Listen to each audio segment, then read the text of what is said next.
रीना की आंखों के सामने जैसे अंधेरा छा गया। अस्पताल के सफेद कमरे में हर चीज उसे स्याह और डरावनी लगने लगी। संजू ने उसे थामने की कोशिश की, लेकिन रीना ने उसे झटक दिया। उसकी आंखों में डर और अविश्वास था। तभी एक कंपाती आवाज कमरे में गूंजी, तुम मुझसे बच नहीं सकती रीना। रीना ने घबराकर इधर उधर देखा, लेकिन वहां कोई नहीं था।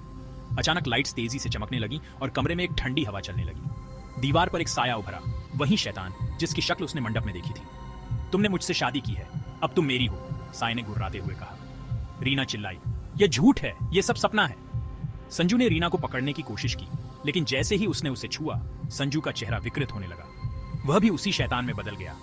रीना घबराकर दरवाजे की ओर भागी, लेकिन जैसे ही उसने दरवाजा खोला, वह एक अनजान अंधेरे कमरे में पहुंच गई। वहां उसके पापा की खून से सनी लाश पड़ी थी। लाश की आंखें खुली और उसने कहा, तुमने मुझे बचाने के लिए शैतान से शादी की, अब उसे निभाना होगा। रीना चीख पड़ी और बेहोश होकर गिर पड़ी। उसके चारों ओर ठाकों की गूंज